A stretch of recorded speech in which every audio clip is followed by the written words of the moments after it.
नमस्कार, स्वागत है आपका हमारे चैनल पर। सीबीआई ने बढ़ाई है टीएमसी सरकार की मुश्किलें। चीट फंड घोटाले में ममता बनर्जी सरकार के एक और मंत्री को सीबीआई ने किया है गिरफ्तार। आपको बता दें कि चीट फंड मामले में सीबीआई की तरफ से टीएमसी के नेता राजू साहनी को गिरफ्तार किया गया है और इसी बीच सीबीआई ने बताया है कि राजू साहनी के घर से मिले हैं 80 लाख रुपए, जिसके बाद कर ली गई है राजू साहनी की गिरफ्तारी, जो कि है टीएमसी के नेता। आपको बता दें कि लगातार वेस्ट बंगाल में टीएमसी की मुश्किलें बढ़ा रही हैं सीबीआई और ईडी, और इसी बीच भारतीय जनता पार्टी के सांसद और राष्ट्रीय उपाध्यक्ष दिलीप घोष ने भी बोला है ममता सरकार के ऊपर हमला और कहा है कि जिस तरीके से हालत टीएमसी सरकार के वेस्ट बंगाल में चल रहे हैं, आने वाले दिसंबर में ये सरकार गिर जाएगी और वेस्ट बंगाल में होंगे विधानसभा के इलेक्शन। ये बड़ी बात कही गई है भारतीय जनता पार्टी के नेता की तरफ से, जो कि राष्ट्रीय उपाध्यक्ष भी हैं। और टीएमसी में जिस तरीके से एक के बाद एक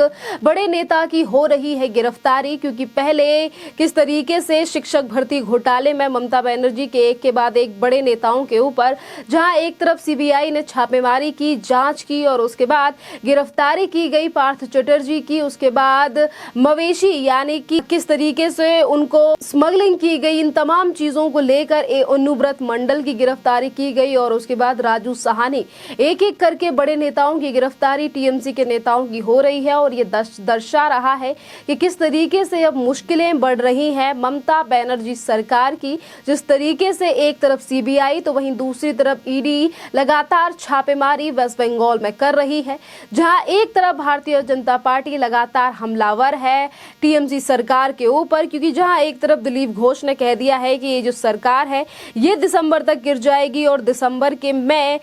पश्चिम बंगाल में होंगे वो भी विधानसभा के चुनाव। जी हाँ, वैसे तो वेस्ट बंगाल में विधानसभा के चुनाव 2020 में ही हो चुके हैं और उसमें किस तरीके से ममता बनर्जी ने अपनी सरकार वेस्ट बंगाल में बनाई है ये किसी से भी बात छुपी नहीं है। पर आज किस तरीके से जहां एक तरफ टीएमसी के नेताओं के ऊपर लगातार केंद्रीय एजेंसियों का शिकंजा कसता जा रहा है और इसी शिकंजे को लेकर कई बार ममता बनर्जी साध चुकी हैं केंद्र सरकार के ऊपर निशाना। जहां एक तरफ ममता बनर्जी ने कहा कि हमारी सरकार को गिराने के लिए केंद्र सरकार केंद्रीय एजेंसियों का इस्तेमाल कर रही है, हम इनके खिलाफ धरना प्रदर्शन करेंगे, तो वहीं दूसरी तरफ ममता बनर्जी के भतीजे और टीएमसी सरकार के बड़े नेता हैं अभिषेक बनर्जी, और कोयला घोटाले में उनसे भी पूछताछ की गई। जिस तरीके से लगातार शिकंजा कसता जा रहा है एक के बाद एक बड़े नेताओं की तरफ से, तो वहीं दूसरी तरफ अगर हम बात करें कि जब कोयला घोटाले मामले में ईडी ने पूछताछ की अभिषेक बनर्जी से, जो कि 7 घंटे तक पूछताछ की गई थी कल, और इसी पूछताछ के बाद बौखलाहट सामने आई थी अभिषेक बनर्जी की और अभिषेक बनर्जी ने तमाम घोटालों को लेकर केंद्रीय एजेंसियों पर निशाना साधा था। और वहीं दूसरी तरफ देश के गृह मंत्री अमित शाह को लेकर कही थी कई ज्यादा बड़ी बातें, क्योंकि एक तरफ केंद्रीय एजेंसियां लगातार निशाना जिस तरीके से बना रही हैं उन तमाम घोटालेबाज नेताओं को जिन्होंने घोटाले किए हैं, जहां एक तरफ शिक्षक भर्ती घोटाला तो वहीं दूसरी तरफ मवेशियों की तस्करी और तीसरी तरफ चीट फंड का घोटाला, जिसमें आज गिरफ्तारी की गई है राजू साहनी की और सीबीआई को 80 लाख रुपए भी उनके घर से मिला है। पर जिस तरीके से बड़े नेताओं की गिरफ्तारी टीएमसी सरकार में से हो रही है, जिसमें कहीं ना कहीं अब गिरफ्तारी की तलवार जो है वो लटकती हुई दिखाई दे रही है कोयला घोटाले में फंसे अभिषेक बनर्जी की, जो कि भतीजे हैं वेस्ट बंगाल की मुख्यमंत्री ममता बनर्जी के। और जब ईडी ने अभिषेक बनर्जी से 7 घंटों तक पूछताछ की, तो उसके बाद जब 7 घंटों की पूछताछ के बाद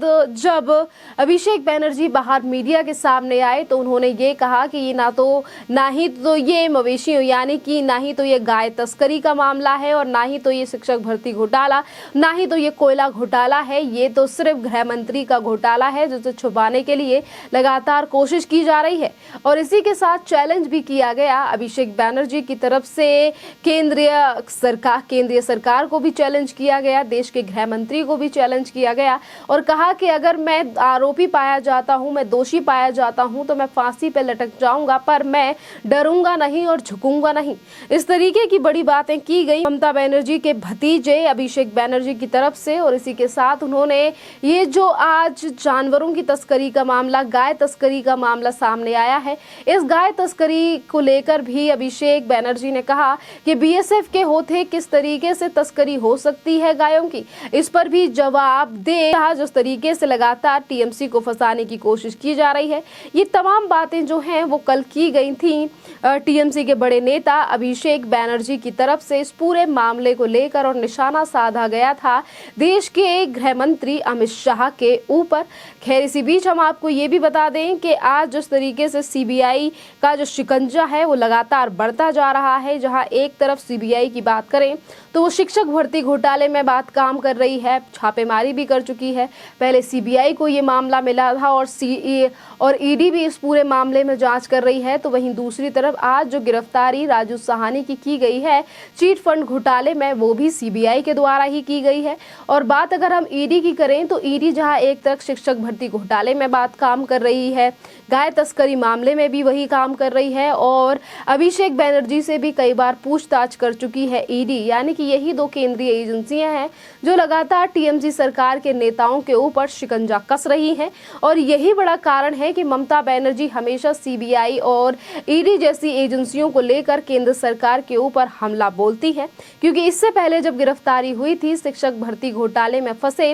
पार्थ चटर्जी की, उस समय पर भी ममता बनर्जी ने कहा था कि अगर कोई भ्रष्टाचारी पाया जाता है या फिर कोई भ्रष्टाचार करता है तो हमारी सरकार उसे बख्शेगी नहीं। और उसी के बाद ममता बनर्जी ने अपने उस नेता यानी कि पार्थ चटर्जी को बचाने की कोशिश की और कहा कि अभी ये मामला विचाराधीन है, इस पर कुछ कहा नहीं जा सकता, पर अभी तक कुछ दोष भी साबित नहीं हुआ है पार्थ चटर्जी के ऊपर। और वही लगातार मुश्किलें बढ़ रही हैं पार्थ चटर्जी की, जिस तरीके से बड़े खुलासे हो रहे हैं शिक्षक भर्ती घोटाले में, और अर्पिता मुखर्जी को लेकर भी निकले हैं कई बड़े लिंक, जिनके चलते अब टीएमसी के और बड़े नेताओं की मुश्किलें जो हैं वो बढ़ सकती हैं। और इसी के साथ अगर हम बात करें अनुव्रत मंडल की, जो कि तस्करी के मामले में किस तरीके से उनकी तरफ से गायों को यानी कि बांग्लादेश तस्करी की जा रही थी, और उस पूरे मामले में जब बीएसएफ की तरफ से एक्शन लिया गया है कि 2014 से लेकर 2017 तक किस तरीके से तमाम गायों के सर वहां पर मिले हैं बॉर्डर के पास, और आज अगर इस पूरे मामले में जांच की जा रही है केंद्रीय एजेंसी के चलते, तो अनुव्रत मंडल को गिरफ्तार कर लिया गया है। और उनको आपको इस मामले में ये भी बता दें कि 14 दिन की कस्टडी में भी भेजा गया है अनुव्रत मंडल को। यानी कि एक के बाद एक बड़े नेता के ऊपर सीबीआई और ईडी का शिकंजा, और इसी के चलते शायद भारतीय जनता पार्टी लगातार हमला बोल रही है टीएमसी सरकार पे, क्योंकि एक तरफ राष्ट्रीय उपाध्यक्ष दिलीप घोष ने इतनी बड़ी बात कही है कि दिसंबर के महीने में विधानसभा के चुनाव होंगे, तो वहीं दूसरी तरफ नेता प्रतिपक्ष शुभेंदु अधिकारी भी इन चीजों को पहले कह चुके हैं कि वेस्ट बंगाल में जो स्थिति है और वेस्ट बंगाल में सरकार जिस तरीके से चल रही है, ये सरकार जो है वो आने वाले दिसंबर तक गिर जाएगी। यानी कि बीजेपी के हर नेता की तरफ से अगर निशाना बोला जा रहा है, धावा बोला जा रहा है, तो वो बार बार पे कर रहे हैं दिसंबर का ही जिक्र, और अब से दिसंबर को आने में रह गए हैं महज 4 महीने। देखते हैं कि किस तरीके से सरकार चलती है या फिर सच में होंगे वेस्ट बंगाल में विधानसभा के चुनाव। खैर, इस पूरे मामले पर आपकी जो भी राय हो आप हमें कमेंट करके जरूर बताइए। धन्यवाद।